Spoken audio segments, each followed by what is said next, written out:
கீழ்ப்படிஞ்சீங்கன்னா அடுத்த ஆவிக்குரிய வாழ்க்கையில மாற்றங்களை, முன்னேற்றங்களை கர்த்தர் கொடுப்பார். ஓகேங்களா? வேற ஒண்ணும் கிடையாது. ஜினோ தாமஸ் நேத்து பிரேயர் பண்ணீங்க.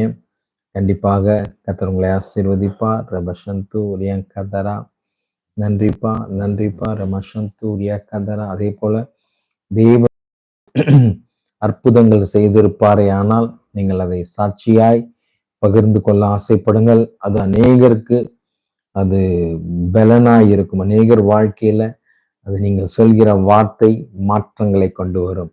ஆமென். மார்த்தாண்டம். Okay sister. நேத்து நீங்க சொன்ன வார்த்தை, பாஸ்டர் நீங்க சீக்கிரத்துல ஃபாரின் போவீங்க ஊழியத்துக்கு அப்படின்னு சொன்னது என் மனதில் இன்னும் அது ஆழமாய் பதிந்து விட்டது. கண்டிப்பாக என்னை நீங்க ஆசீர்வதிச்சிருக்கிறீங்க. உங்களையும் கர்த்தர் அபரிவிதமாய் ஆசீர்வதிப்பேன் என்று வாக்கு பண்ணுகிறார். நன்றி, நன்றிப்பா. அப்பா ஒவ்வொரு தேவ பிள்ளைகளையும் நான் ஆசீர்வதிக்கிறேன். அப்பா எப்சிபி ஜினோ தாமஸை ஆசீர்வதிக்கிறேன். ஜெர்லி சங்கீதா சிஸ்டரை ஆசீர்வதிக்கிறேன். அருமையான கெட்சியா சிஸ்டரை ஆசீர்வதிக்கிறேன். ஜிம்ரீஷ் பிரதரை ஆசீர்வதிக்கிறேன். அப்பா நன்றி, நன்றி, நன்றி. ஆசீர்வாதங்களை பெற்றுக்கொள்ளும் போது அம்மின்னு சொல்லி பெற்றுக்கொள்ளுங்கள். தேவன் நிச்சயமாக ஒரு எழுப்புதலின் காரியங்களை உங்கள் மேல் வைத்திருக்கிறார். ஒரு எழுப்புதலின் தரிசனத்தை கர்த்தர் உங்க மேல வைத்திருக்கிறார். வேதம் சொல்லுகிறது, பூமியை பார்க்கிலும் வானங்கள் எப்படி உயர்ந்து இருக்கிறதோ அப்படியே உங்கள் வழிகளை பார்க்கிலும் என் வழிகளும், உங்கள் நினைவுகளை பார்க்கிலும் என் நினைவுகளும் உயர்ந்திருக்கிறது. ஏசாயா 55ஆம் அதிகாரம் வசனம் 9 இவ்வாறாய் கூறுகிறது.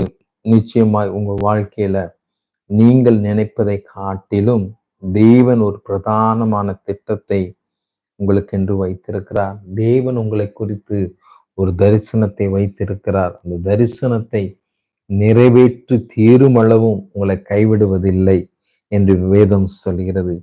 கண்டிப்பாக அந்த திட்டத்தை கர்த்தர் உங்க வாழ்க்கையில நிறைவேற்றுவார். அதனால எனக்கு நல்ல எதிர்காலம் இருக்குமா, என்னால் நன்றாக வாழ முடியுமா, நல்லா சம்பாதிக்க முடியுமா, என் குடும்பம் ஆசீர்வாதமா இருக்குமா, என் பிள்ளைங்களுக்கு நல்லா இருப்பாங்களா, என் கணவன் நல்லா இருப்பாங்களா, மனைவி நல்லா இருப்பாங்களா, 1000 கேள்விகளோடு நீங்கள் இந்த நிகழ்ச்சியை பார்த்து கொண்டு இருக்கலாம்.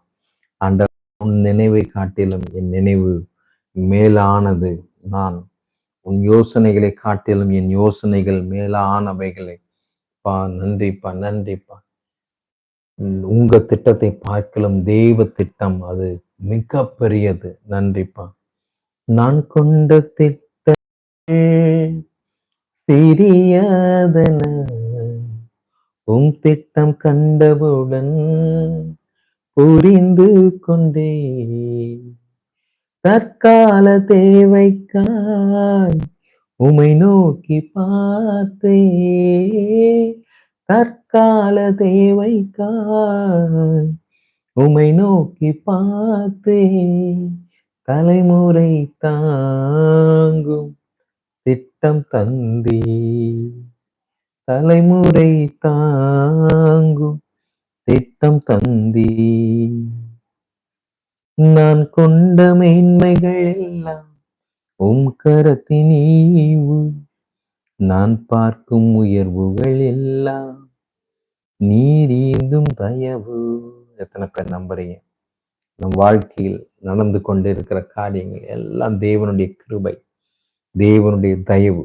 இன்னும் உங்களை உயர்த்துவேன் என்பதுதான் தேவனுடைய வார்த்தை. தேவன் அதைதான் விரும்புகிறார். நிச்சயமாக நன்றிப்பா. சின்னவன் 1000 சிறியவன் பலத்த ஜாதியும் ஆவான். கர்த்தராகிய நான் ஏற்ற காலத்தில் இதை தீவிரமாய் நடப்பிப்பேன். ஆமென்.